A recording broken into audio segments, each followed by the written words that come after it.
বন্ধুরা, টুকিটাকি রান্নাঘরে আপনাদের সবাইকে আমার স্বাগত। আজকে আমি বানাতে চলেছি ছানা। মানে আমার ঘরে দুধ ছিল, দুধটা ফেটে গেছে, তাই ভাবলাম একটা নতুন রেসিপি কিছু একটা ট্রাই করি। এটা ছানা। এখানে আমি 1 লিটার দুধের ছানা বার করেছি। 1 লিটার দুধে আমি 3 চামচ ভিনিগার দিয়ে দিয়েছিলাম। দিয়ে ছানাটা পুরো দেখছেন কি সুন্দর, অনেকটাই ছানা বেরিয়েছে। এইটার মধ্যে আমি একটু 1 চামচ মতো বেসন দিচ্ছি। 1 চামচ, এই 1 চামচ বেসন দিলাম।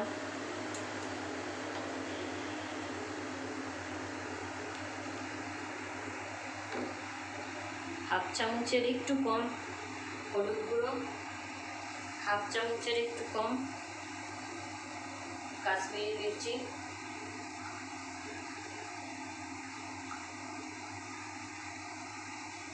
অল্প একটু ধনের গুঁড়ো। বাস, এবার এটাকে আর স্বাদ মতো লবণ।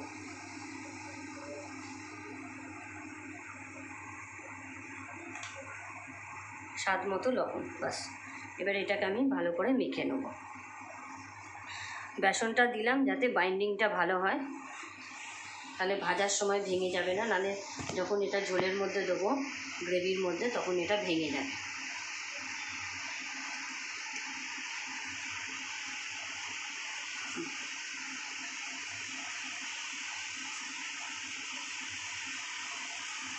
এখানে পুরো 1 লিটার দুধ আছে।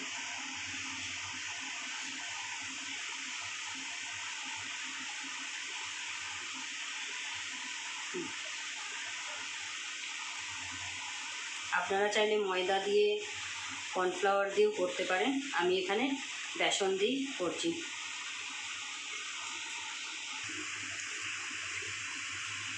এখানে আমি একটা মশলা বানিয়ে নেব। এখানে আমি 10টা মতো কাজু নিয়েছি, 1 চামচ তিল, এই যে 1 চামচ সাদা তিল দিলাম। আর এখানে আমি 12-14টা মতো কিশমিশ, এই যে 12-14টা কিশমিশ দিলাম।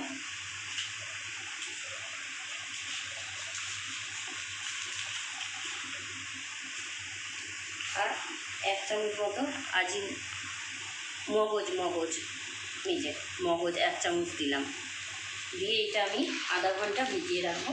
আধা ঘন্টা না হলেও 10-15 মিনিট ভেজালেই হয়ে যাবে। আমি এটাকে জল দিয়ে 10 মিনিট ভিজিয়ে রাখি। এর মধ্যে 10 মিনিট ভিজিয়ে রাখলাম।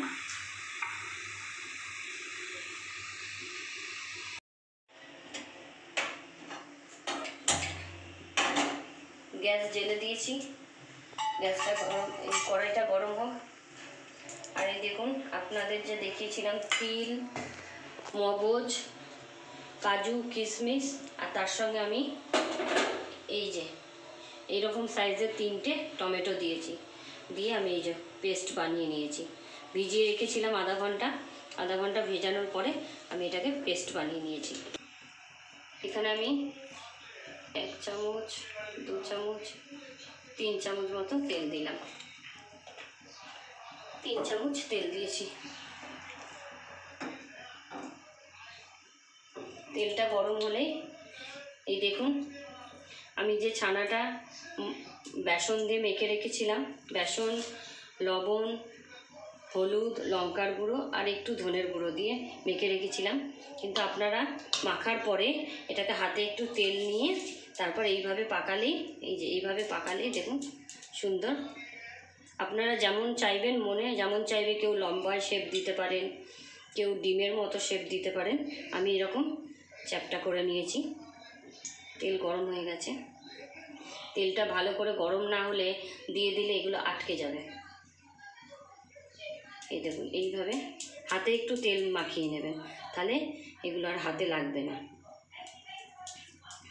আর আমার এখানে 1 চামচ আদা বাটা, 2টো তেজপাতা, একটা দালচিনি, 2টো এলাইচি, 2টো লং, 3টে কাঁচা লঙ্কা, এইটা লাগবে। আর গুঁড়ো মশলা এখানে যতক্ষণ গরম হচ্ছে, আধা চামচ হলুদ, এই যে আধা চামচ হলুদ, 1 চামচ কাশ্মীরি মির্চি, 1 চামচ ধনে গুঁড়ো, আধা চামচ জিরে গুঁড়ো। আমি কাঁচা লঙ্কা দিয়ে করব, তার জন্য আমি গুঁড়ো লঙ্কাটা দেবো না। কাঁচা লঙ্কা আমি এখানে 3টে চিড়ে রেখেছি, এইটাই আমি দিয়ে দেবো। দেখুন তেল গরম হয়ে গেছে। এবার আমি এগুলোকে একটা একটা করে বসিয়ে দেবো। এইভাবে আমি বসিয়ে দিলাম, সব কটা আমি একসঙ্গে দিয়ে দেবো।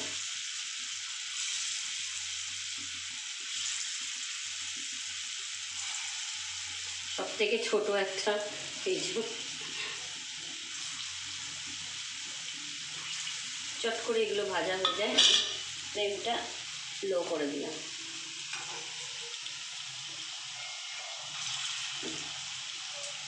একটা ভাজা হোক, এক সাইড হয়ে গেলে আবার আমি উল্টে দেবো। এই দেখুন 1 পিঠ হয়ে গেছে। এই দেখুন,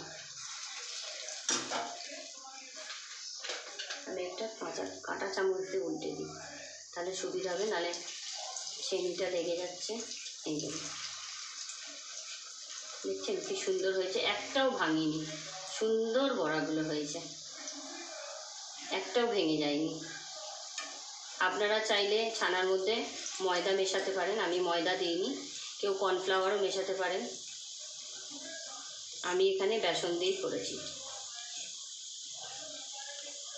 অনেকে সুজি মিশিয়েও করতে পারেন, তবে সুজি মিশিয়ে আমি কোনোদিন ট্রাই করিনি। আমি সবসময় বেসন দিয়েই করি, কারণ ঘরে বেসনটা অ্যাভেলেবেল থাকে। ময়দা আমরা চট করে খাই না, তাই আনি না। দেখুন প্রত্যেকটা সুন্দর হয়ে গেছে। আর এক সাইড হোক, তারপর আমি ওই সাইডটাও ভালো করে হয়ে গেলে তারপর আমি উঠিয়ে নেব। দেখুন পুরো 2 পিঠ ভাজা হয়ে গেছে, দেখুন একটাও ভাঙিনি, সুন্দর, একদম সুন্দর, মানে অপূর্ব হয়েছে। সবাই ভাববে নিজের তারিফ নিজেই করে, কিন্তু খুব সুন্দর হয়েছে বড়াগুলো। এরকম খালি খালিও আপনি এরকম বড়া ভেজে বাচ্চাদেরকে আপনি বিকেলে স্ন্যাক্সে বা টিফিনের মধ্যেও এরকম বড়া ভেজে একটু সস দিয়ে বা মেয়োনিজ দিয়েও দিয়ে দিতে পারবেন। স্কুলের টিফিনেও এরকম করে দিয়ে দিলে বাচ্চারা খেতে পারবে সুন্দর করে। এটা খুব টেস্টি, খেতে খুব ভালো লাগে, আমার মেয়ের খুব ফেভারিট। এবার আমি এর মধ্যে আধা চামচ মতো, প্রথমে আমি গরম মশলা দিয়ে দিলাম। এই যে গরম মশলা দিলাম, গরম মশলা দিয়ে দিয়েছি। এই যে আধা চামচ জিরে দিলাম। এখানে আমার জল গরম হয়ে গেছে, দেওয়ার জন্য গ্যাসটা বন্ধ করে দিলাম।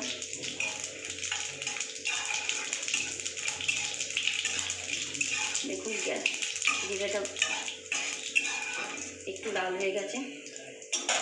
আমি এখানে গুঁড়ো মশলা যেটা নিয়েছিলাম একটু জলে গুলে নিলাম।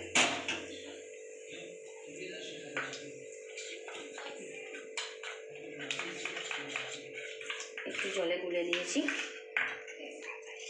এরপরে আমি আদা তেজপাতাটা দিলাম, তেজপাতা দিলাম, আদাটা দিয়ে দিলাম। আদাটা 1-2 মিনিট আমি নেড়ে নিই।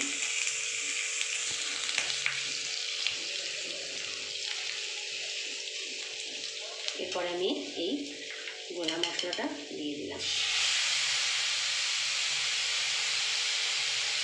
গরম মশলার সঙ্গে আদার গন্ধটা খুব ভালো লাগে। জিরে, গরম মশলা, তেজপাতা, তার উপরে আদা, অপূর্ব গন্ধটা লাগবে। এরপরে আমি ওই পেস্টটাও দিয়ে দেবো।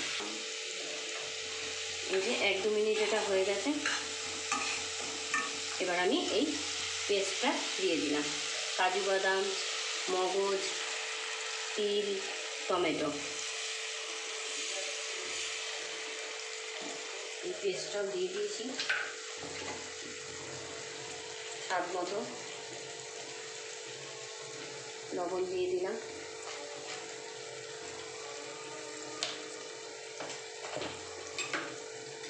নিরামিষ রান্না, তাই আমি অল্প হাফ চামচ একটু চিনি দিলাম। না দিলেও হতো, কেউ যদি না দিতে চান দেবেন না, আমি একটু দিলাম। কারণ একটু নিরামিষ রান্না একটু চিনি দিলে ভালো লাগে। সব মশলা দিয়ে দিয়েছি, এবার এটাকে 1-2 মিনিট হোক, তারপরে আমি কাঁচা লঙ্কা আরও ইনগ্রিডিয়েন্টসগুলো দেবো। এটা আমি একটু ঢাকা দিয়ে দিলাম। আর এদিকে আমি দুধের স্বর এখানে আমি মানে তুলে আমার বাড়িতে যে গরুর দুধ দেয় ওখান থেকে আমি তুলে জমা করে রাখি দুধের স্বর, কারণ অনেক কিছুতে লাগে। অনেক সময় রুটি করতেও দিয়ে দিই, পরোটা করতেও ছেলে মেয়েদের দিয়ে দিই। এইখানে 1 চামচ মতো দুধের স্বর নিলাম, এটাকে আমি ফেটিয়ে রাখবো। লাস্টে আমি দুধের স্বরটা দেবো। দেখুন মশলাটা কি সুন্দর তেল ছেড়ে দিয়েছে, একদম সুন্দর তেল ছেড়েছে। আমি এবার এই 3টে কাঁচা লঙ্কা দিয়ে দিলাম। কাঁচা লঙ্কাগুলো ছেড়া আছে, একটু নেড়ে নেবো।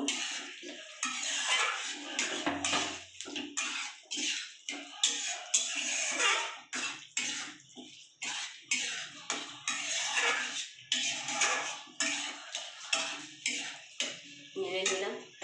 এরপরে আমি এখানে দুধের স্বরটা যে রেখেছিলাম দিয়ে দিলাম, যাতে ক্রিমি ভাব আসবে, সুন্দর একটা ক্রিমি স্ট্রাকচার আসবে। আর আমি জল অ্যাড করব না, জল বেশি দেবেন না, কারণ এটা বেশি ঝোল ভালো লাগতো না। এবার আমি বড়াগুলো এক এক করে বসিয়ে দেবো।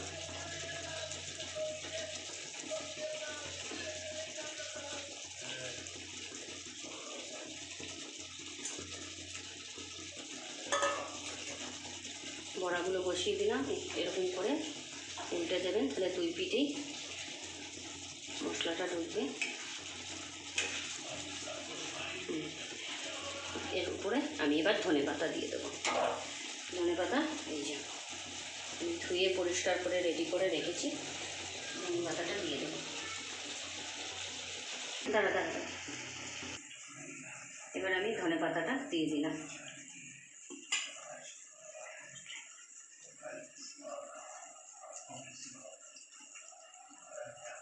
বাস, পুরো আমার রান্না কমপ্লিট। দেখুন গ্রেভি হয়েছে, ঝোল করবেন না, এটা ঝোল হলে ভালো লাগে না। তবে এইটা পরোটা, রুটি, ফ্রায়েড রাইস, আজকে আমরা ফ্রায়েড রাইসের সঙ্গে খাবো। ফ্রায়েড রাইস, রুটি, পরোটা সবের সঙ্গে ভালো লাগে। সবার যদি আমার ভিডিওটা ভালো লেগে থাকে, সবাই প্লিজ আমার চ্যানেলটি সাবস্ক্রাইব করবেন। সাবস্ক্রাইব করলে আমি আরও নতুন ভিডিও নিয়ে আসবো। সবাইকে নমস্কার জানিয়ে আমি আমার ভিডিও শেষ করলাম।